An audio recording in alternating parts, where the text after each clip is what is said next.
Hey everyone, welcome back to the Career Everywhere podcast. I'm your host, Meredith Metzger, and today I am joined by Joe Catrino. He's the Executive Director of Career and Life Design at Trinity College in Hartford, Connecticut. Thank you for being here, Joe. Thank you, Meredith, for having me. I'm really excited to talk to you today. Yeah, likewise. I'm really glad you're here, and I'm excited to talk to you today about life design and how we can innovate and prepare students for the future of work. So for those of you listening, Joe has worked in higher education for 20 years in admissions, career services, marketing, and even as a part-time professor. And for the last several years, he's kind of gone all in on this concept of design thinking and life design and working both of those things into career services. So he even wrote a chapter about design thinking in the 2022 textbook, Mapping the Future of Undergraduate Career Education, which I believe you can get on Amazon if you're interested.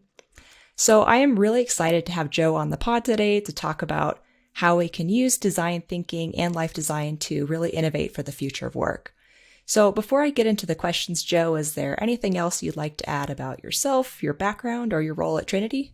No, I'm excited to talk about all of those things you just mentioned. We are situated actually rather uniquely at Trinity, as I don't just oversee career and life design. I also work really closely with our retention and transition programs and the Office of International Students and Scholars. And so we've actually developed a pretty unique structure here. So I'm looking forward to sharing a little bit more about that as well. Yeah, well, I'm looking forward to hearing about it. Before I get into the more specific questions, I do want to ask you the first question I start every interview with, and that's what does career everywhere mean to you? Oh, what does it mean to me?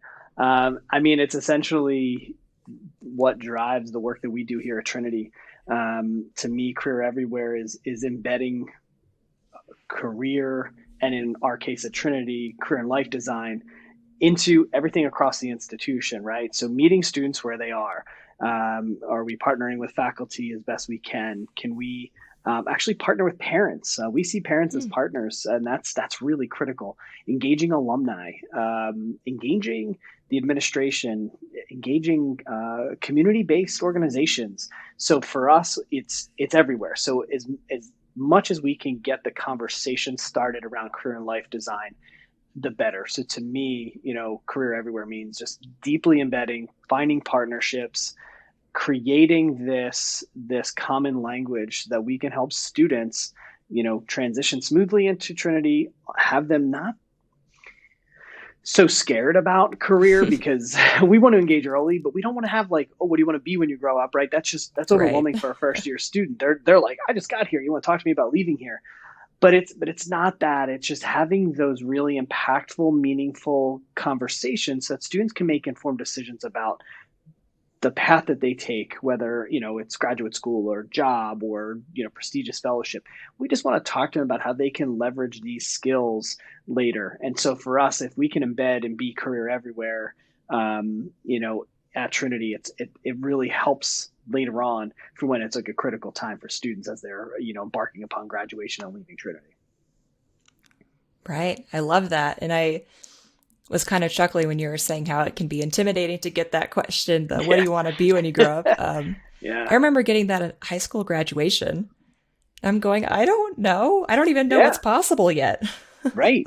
But that's the point, right? And that's as we talk about life design, it's like you don't know what's possible because you're not you don't know, you're not trying stuff, right? You're not putting yourself out there, Hmm. and what we call like testing and prototyping, like that's that design thinking process. Like we want you to get out there and try stuff because how do you make informed decisions? You Right? experience things, right? And so that's why we want to engage students. That's like a pillar of everything we've built within career and life design. Here is the pillar is early engagement. We want to engage with students early and often. So again, when it comes time to those career conversations, they've gotten to know us, we've gotten to know them, but they've also gotten accustomed to trying things so that they can cross this thing off of their list. And I mean, that's how we tell students to pick a major, right? You have 41 majors, but are you really considering all 41? Don't let that 41 number daunt you. It's one of those things where you can go through a process of elimination, cross things off, then jump into experiencing the handful of majors that are left. So for us, it's absolutely like, I don't know what's out there. Well, good. Let's go try things so that you can figure it out. Right. Yeah, for sure. I know when I was considering a major, I knew engineering was definitely a no-go for me. So Right. I could go ahead and cross those out. Right. And that's exactly what we say. We have students come in who are like not of the science mind. So you can cross off like neuro, bio, chem, and then now you're down to like humanities and social sciences. Now you can actually start to make, again, informed decisions. I'll keep going back to that. I've already kept going back to that, but it's about informed decisions and trying stuff. Okay. So kind of on that note, I would love to dig into the life design and design thinking concepts. So Yeah. for those listening who may not be as familiar, can you just give us a quick overview of what life design and design thinking mean? Sure. So this all comes out of, and I've told this story a lot, and I'm sure those that might be listening to this podcast or watching this podcast have heard this story. So I apologize for overwhelming you with the same story, but it all started for me in February of 2017 when my former boss came to me and said, "Joe, I want you to read this book." And it was Designing Your Life, written by Bill Burnett and Dave Evans. And I don't know about you, Meredith, but if your boss were to hand you a Designing Your Life book, you start to wonder what the messages are trying to send you, right? What are you saying? Yeah. Should I be looking for a new job once I read this book? Like, what's the deal? But all jokes aside, so my former supervisor, mentor, friend, Angel Perez, handed me the book and said, I want you to read this. And it's amazing. So I took the book and read it, and I was like, "You're right. This book is amazing." And his whole thought process was he wanted to go to Stanford. So Bill Burnett and Dave Evans are two Stanford D School faculty members. They're designers by trade. They're really in the deep parts of design thinking and designing products and technology and essentially lives. And so they wrote this book as designers, using design thinking. And so what design thinking is to many people, it's called wicked problem solving, or to many others, it's creative problem solving. So that's what design thinking is. That's what designers do, is they solve problems. There's something that designers are doing because they're trying to solve a problem. And what we have to remember is design thinking is a human-centered approach to solving problems. It's about the people. It's multidisciplinary. Where design thinking came from was engineers and designers. They were speaking a different language and they had to collaborate. And so it was like, we're talking about the same thing, but it's coming out different. And so they came up with this design science, this human-centered approach, which is ultimately what design thinking is. And it's a 5-step process. It starts off with empathy, define, ideation, prototyping, and testing. So what that means is empathy for who you're trying to solve the problem for, right? So if I'm designing chairs or desks for university, my people are my students, right? The people that are going to use that. So what I want to do is I want to develop empathy with them, and I want to learn about what they're experiencing with the desks or the desks or the chairs. So what we do is we want to dig in with them and really get to understand what the problems are. Then we define that problem. From there, once we have defined this clear-cut, deeply empathetic problem, we start to ideate. We brainstorm for what options are out there for making more comfortable or more movable desks, whatever that problem ends up being. And then we build some prototypes. And then once we build prototypes, we put out and test. And that's where we try stuff. That's how we try stuff around what the problem is we're trying to solve. So that's design thinking. And so Burnett and Evans took design thinking and said, well, we solve all these problems like in technology and furniture and video games and all that kind of stuff. And basically said, well, we can apply this to people designing their lives. And that's ultimately where the concept came from. And so going back to my initial story with Angel is the D School was actually for the first time putting together what they called the Life Design Studio for Higher Ed Professionals. And poof, we applied. I believe we were one of the first dozen schools that attended this design studio. We spent a week at Stanford learning, and it's great how they do it. I really love what the D School does because you sort of wear two hats. The first couple days, you're wearing the hat as a student. you're a student of life design and design thinking, and you're learning all this stuff. And then what they do is like you kind of get to that critical midpoint of the week and they flip you to now you're the higher ed administrator. So let's think about how you can embed this at your institution. That's really what Stanford wanted to do. That's the vision of Bill Burnett and Dave Evans was they wanted to spread this across the country. They wanted other institutions to try this. And so that's what they did. So we went, spent the week and came back with 1 million ideas on how we can embed this. So that's the really long version of what design thinking is, but and sort of how it came to Trinity. Okay. So let's talk about how you've applied it at Trinity. So as head of career and life design, how are you applying those concepts to career services, to helping students, Sure. preparing them for the future of work, and so on? Yeah. So what we've really tried to do is our goal. So what happened was we came back from Stanford and had 1 million ideas, and we just tried some stuff. We tested a lot of different things. We implemented it first in we have a pre-orientation for first generation college students, and so one of the first iterations of life design at Trinity was we embedded this in that It's got like a pre-orientation, so it's like orientation before the real orientation. We actually created a design day. And so what we wanted to do is we wanted students to be able to learn about life design as they start this college process where they don't have a lot of information because, again, they're the first in their family to go. So we kind of just did little tiny implementations of different design projects and different programs and services. But as I moved into the role of director of career development in October of 2017, I started to think a little bit more holistically about how we, at the time, were advising students. And to me, when it comes to career, I don't know that advising is the right terminology or the right process because it's sort of like you're constantly just giving the student information, they go and do it, and they come back. So you're advising them. What I saw it as more, the vision I had was that we are coaches. We coach students. We support them along the way, but they're the ones doing the work. We want them to be proactive in their career process. And so what we wanted to do was we wanted to kind of flip this a little bit and engage students in a way where we coach them, but used life design in how we coach students. And so we spend a lot of times engaging with the student with empathy, right? So we're helping students. We're not giving them like, you might go, Meredith, and you might Google like life design activities, or you might use the book and you might see Odyssey maps, or you might see, worldview, work view, life view, different activities. Yeah, we do use those, but it's not like you come in and meet with me as a coach and I just hand you an activity and say, go, and then bring me back the results. It's not that. At some point, I might get to that activity with you, but what I really want to do is I want to get to know you, but I want to get to know what drives the decisions you make. And so what we do is we help students become designers.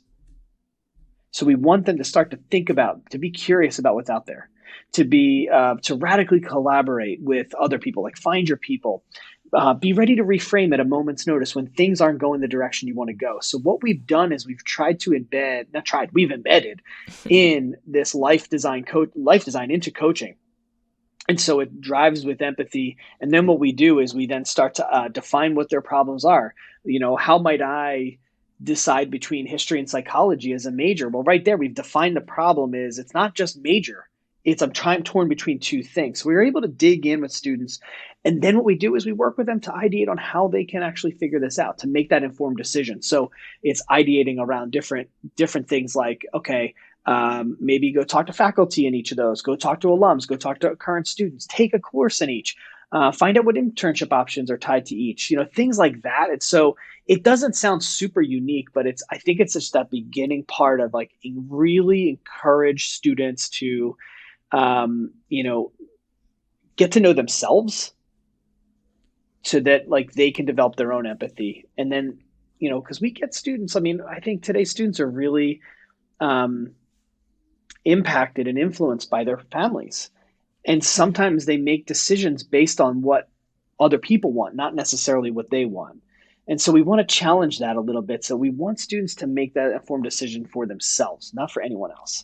And that's really where life design has taken off for us. And then we do the other traditional career stuff, But really what drives is at the end of the day in the Career and Life Design Center at Trinity, we have deeply embedded all of these, all this life design into like everything we do, right? When we do retention, we have design components to it. So that students are ready for, prototyping or trying stuff at Trinity as new students.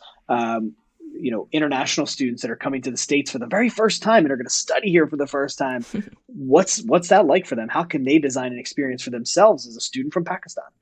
So those are the things that we are doing as a center. And it's all built around this idea of we can help students, design the lives. So we focus on the transitions into, through, and out of, and it's built on early engagement, experiential learning, and then life after Trinity. Okay. So it sounds like it's different from traditional career services in that it's more holistic. Right. It's not like you're talking about career in a vacuum. It's your career and your life and how those things fit together. Yeah. As we all know, they intertwine. Yes, they do. And it goes back to something you pointed out that I said was, when you think about students, first year students especially, like you don't want to talk career with them. It's overwhelming. They're already overwhelmed. They want to get to know people. They want to fit into this new environment. They need to get their classes figured out. They might be athletes. They might be first gen students. They might be BIPOC students who are leaving, different environments to come to a private school, whatever it is. It could be any of those things. But what if we throw career at them at orientation or early on? It's just you're going to lose them. So what we try to do is we try to take a little bit of a step back and try to engage them with let's give you those life skills. We really focus on, Meredith, the executive functioning skills like task initiation, planning, time management, organization, and then ultimately problem solving. And that's really where we're jumping into those skills and helping students develop those skills. And then as we build a relationship with them, we can then go to those traditional, how do I find an internship? How do I apply to graduate school? How do I, whatever it is, so we do the traditional career stuff, but we don't want to jump into that early on. Students aren't necessarily ready for that. Right. So with some of those skills you just mentioned, I can't remember all of them, but they seem a little more nebulous. I'm curious how you go about helping students develop those. That's a great observation. So we take them through different activities, right? We have conversations. We try to humanize a lot of it because sometimes students are like, they think they're the only one who's going through it, right? And so you bring them into, and it really, honestly, it all ties with belonging, right? Students just want to belong. They just want to fit in. They want to be a part of the community. And so what we do is we'll have students, do time management tasks. We might just give students journals and then just encourage them to plot their schedule. Like I just met with a student earlier today who didn't have the semester, I think, that they had intended. And so I met with her. She's one of my academic advisees. And I was like, all right, well, let's make a schedule. So I'm meeting with her again on Tuesday.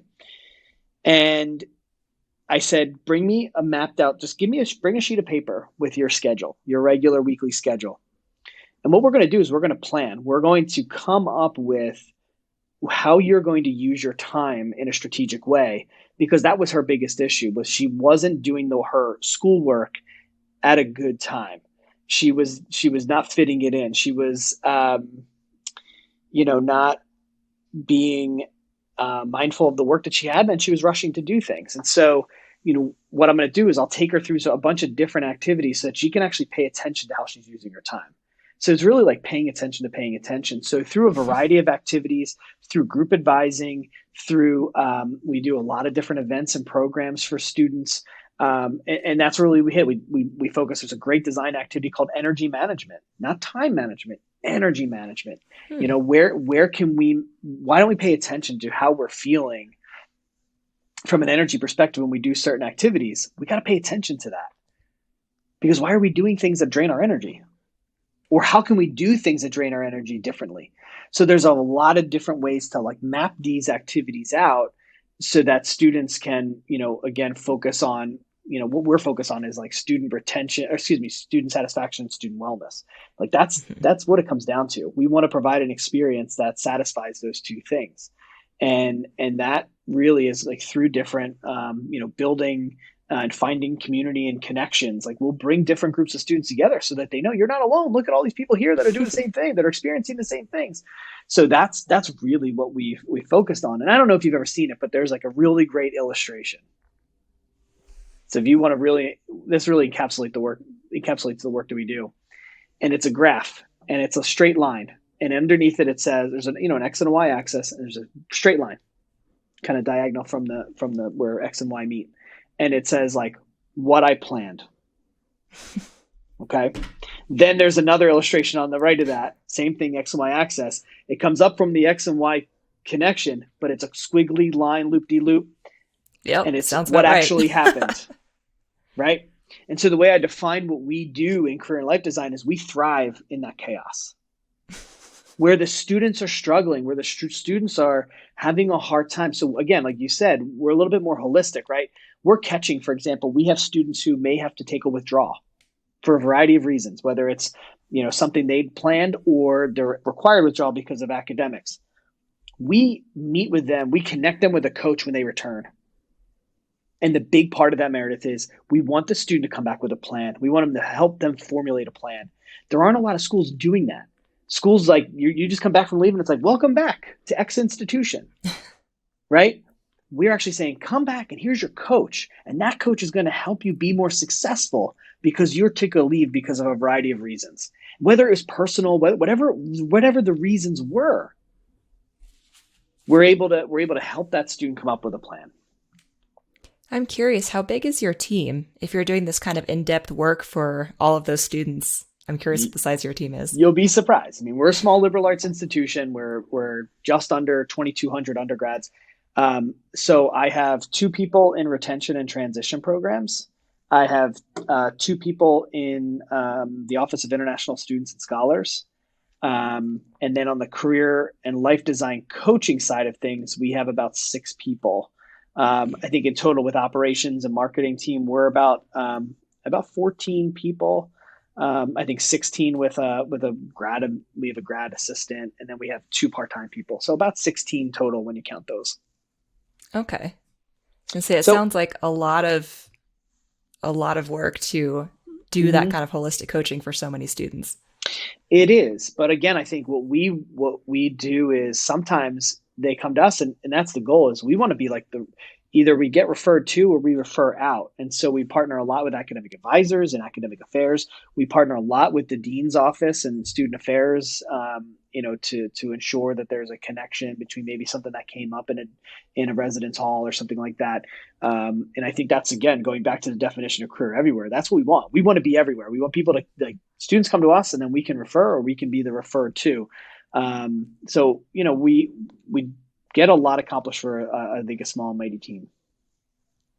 Yeah, sounds like it. And I imagine you're probably using some tools and technologies to kind of help scale up and reach Absolutely. more students. Yeah, absolutely. I think, we, um, obviously, we're using Uconnect, we're using Handshake and People Grove. I will say, I always make a joke, as you mentioned in my introduction, I've been 20 years in higher education. Um, and I always like to say that I've done the Connecticut tour of duty. I've worked at University of Hartford, Quinnipiac University, and Yale. Um, but I will say the alumni community at Trinity College is just unbelievable in a way that I've never experienced in any other institution. And I'm an alum of three institutions myself. It's just a really, really committed group to maintaining the brand of Trinity College that they care so much. And we rely on that heavily. We run mentorship programs where we match students with alums for industry specific things. We just launched a BIPOC mentorship program. We have a number of other mentorship programs in the hopper, but those connections are critical because those are people you've shared experiences with, right? These are people can help you again, and it's all about that empathy. It's all about designing the Trinity experience for yourself, not for anybody else, for you. Yeah, I mean, alumni are an important part of the whole career everywhere process. If you want to be everywhere, that's a huge group of people you can turn to for sure. Yeah, 100%. Okay. I kind of want to pivot us now towards talking about how we Sure. apply all of this for the future of work and what that means. Yeah. And so I think to kind of just establish some context, like, what do you mean when you say the future of work? Because I feel like we all hear that phrase a lot. Yeah. So in your mind, what does that mean? Well, the future of work is here, Meredith, right? It's all stemming from disruption. There's disruption everywhere. You're talking about, think about artificial intelligence, machine learning, automation. Technology is disrupting how we work. Go back to like 2019, beginning of 2020 and how we worked, right? I was on Zoom. I could probably count on one hand how many times I had been on Zoom prior to that. Yeah, now think about I was it. in an office. I wasn't at home. Right. Exactly. So my point is there's disruption happening, and it's impacting how we work, what kind of work is getting done, what kind of jobs are around. Some jobs are being lost to that automation, but some are being created because of that technology and automation. And so what's happening is because of that disruption, so we're talking about technological disruption, we're talking about economic disruption, we're talking about ecological disruption, and pandemic disruption. So there's this litany of disruption happening, and it's impacting everything. And so what I mean by that, really what it comes down to is, again, jobs are shifting and changing, and how we work is shifting and changing. How we live and how we make decisions is changing. So as we think about helping students across the globe, think about the future of work, it's important because jobs that our students are going to have, they don't even exist yet. So how do you prepare students for that? How do you prepare for this future of work, this disruption? Well, you focus on skills. And that's why, I teach a course called Designing Your Future Work. So it's basically life design plus the future work, and I smash them in. And one of the things that I talk about is the value of a liberal arts education, because I think a liberal arts education really provides the skills for students to be versatile, to be ready for whatever the future of work holds for them. Right. And so when you think about, critical thinking and communication, those are oftentimes the skills more sought after by employers. And so I deeply believe that a liberal arts education coupled with life design skills really make Trinity students attractive to employers, but also help students navigate whatever the future of work holds them. They'll be ready to define problems. They'll be able to learn self-empathy so that they can dig in and define the problems that they have so they can ideate around those things. So to me, the future of work is here. Is a lot of disruptions, but students have to, be ready to articulate, define, and share the skills that they have. And that's we're working on that. Actually, we're starting to build out some tools that students can actually identify those skills, because a lot of times students don't know how to define skills or even share the skills they have. They talk about experiences they have. But what we want them to do is we really want them to dig into the skills they've acquired in internships. Like I told you, one of the middle pillar that supports what career and life design is around experiential learning. Yes, we want students to go do experiences, but what are you getting out of those experiences? We have to get away from, I think a resume is a resume, but you have to be able to articulate and talk about the skills you've acquired and the skills you use on a regular basis.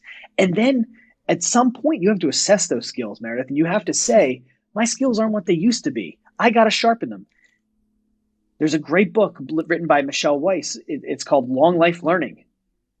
Lifelong learning is a commitment. We have to be able to, I know some people don't like the words upskill and reskill, but that's what it is. We have to be able to reskill and upskill and adapt to the way work is changing in the fields that we're in.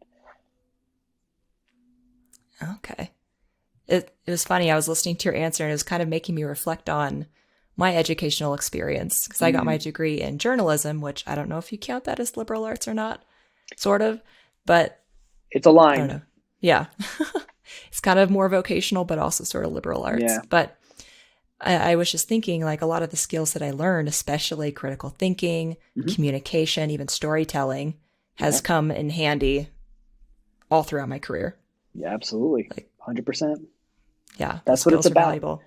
Right. You talk about, there's a great piece too that Strata Education put out back in, I think, the fall of 19. It was called Robot Ready. And in there, they talk about human skills and technical skills. not soft and hard skills. I don't like that. I like how they define it, human skills and technical skills, because that's what they are. Those human skills of communication, of teamwork, of listening, critical thinking. Those are skills that are really necessary to be successful, I think, across. And then you learn the on the job technical skills. There are trainings. All of those trainings happen, in the workplace. And so, if you have really good human skills and you can articulate those and you can share them and you can, talk about them, you're ready for the future of work.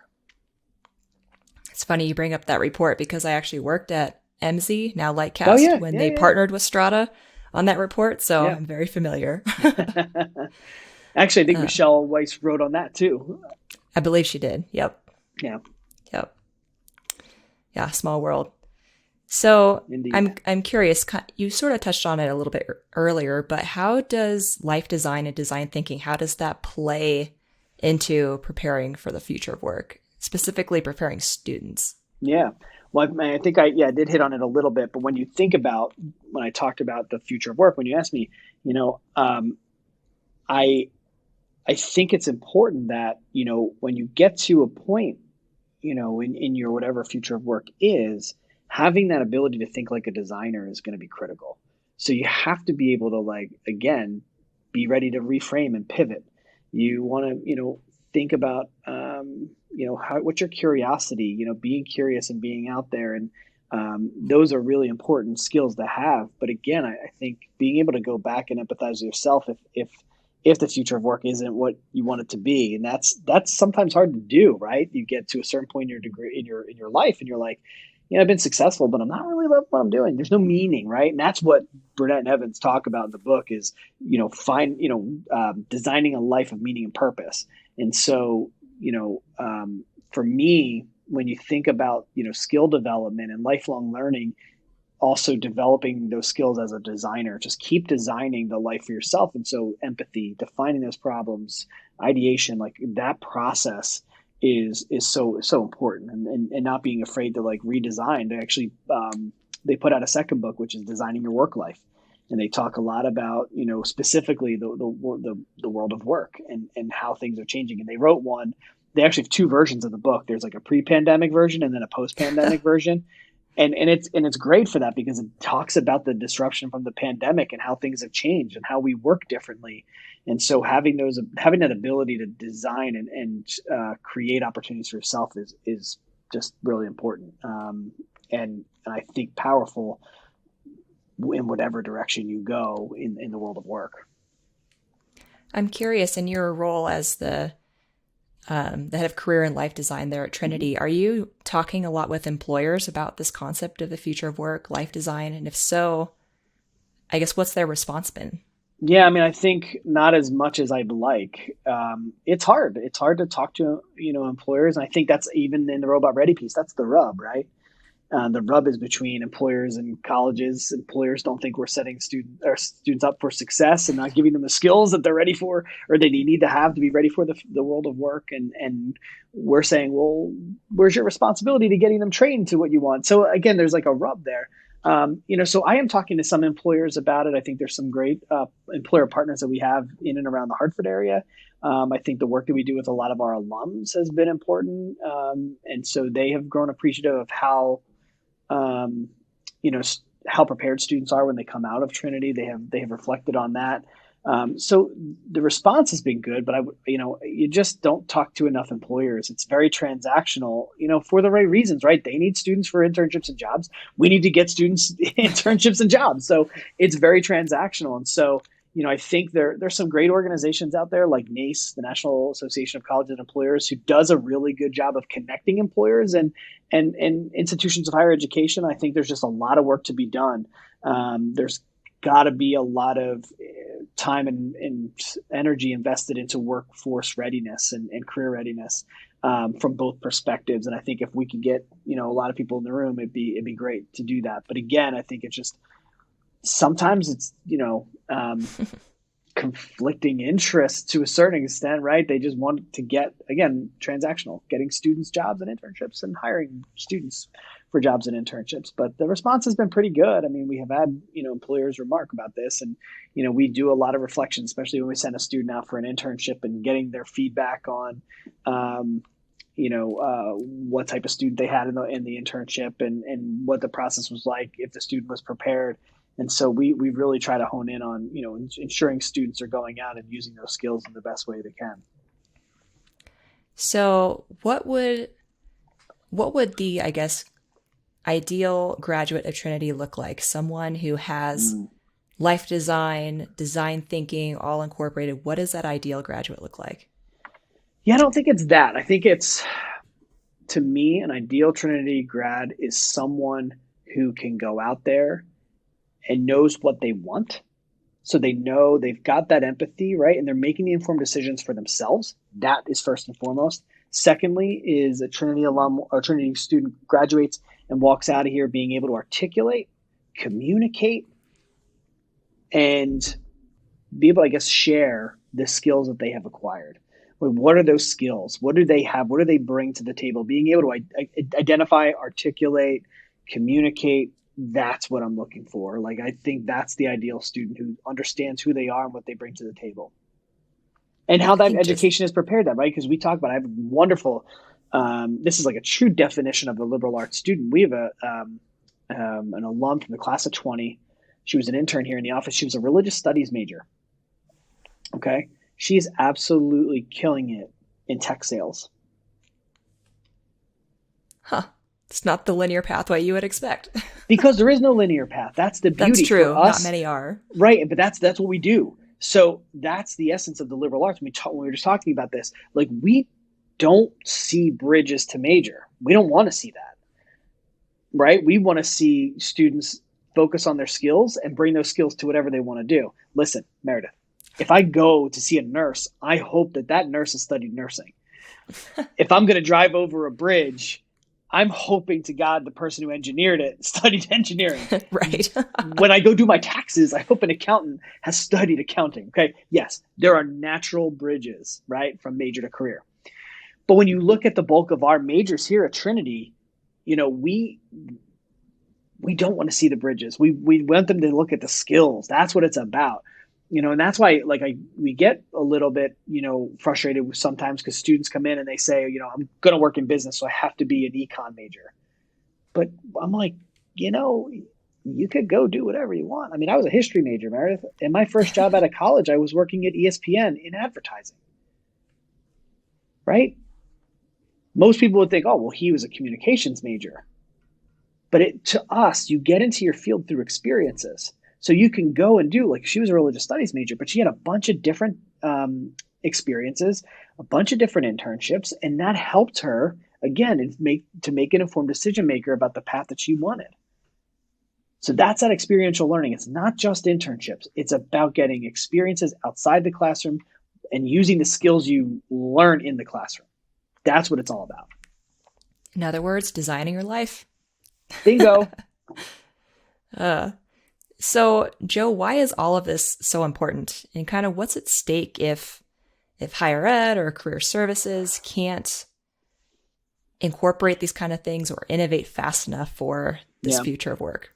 I mean, we have to. We don't have a choice, Meredith. I mean, I think, I talk about it in the chapter that I wrote in the book, Mapping the Future of Undergraduate Career Education.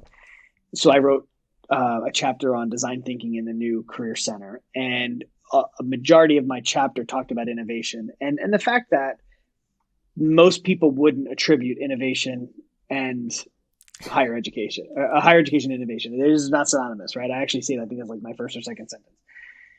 But because of the pandemic and because of things that are happening out in the world, like, people are becoming more and more critical of higher education and the value because of the cost. It's expensive. It's an expensive endeavor for 4 years. And I think that really pushes us to the forefront around career, because I think the number one reason for students going to college is to get a job. I think I forget the percentage, but it's up there. It's the number one reason. And so we as career development individuals, we have to innovate. We have to adapt. We cannot stick to what has always worked. We have Gen Z in the classroom now. They're a different generation. They different needs and interests, and I think we need to listen to our students and ask them what they want. We can't assume because Gen X or whatever wanted this, we can't assume Gen Z does. And so we have to be ready to,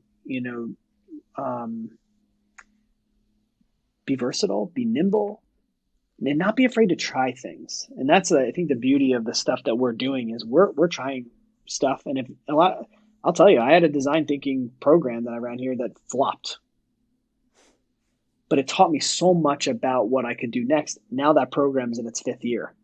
So, we've made some different judgments and changes and listened to our students. We survey students a lot. We ask students questions. We do focus groups because we're curious. We want to know what they want. And that's how we have to serve them. And we have to talk to employers more. I think that's something else we need to do. But overall, we got to make a move. We got to save higher ed because higher ed is under attack. And I'm not trying to be dramatic, but it's happening. And so from a career perspective, it's important that we up our game and we start to innovate. We start to try things. I think for us, like I said, we've landed in design thinking and life design, and that's been really good for us in the community here at Trinity. And so, that innovation has been good for us.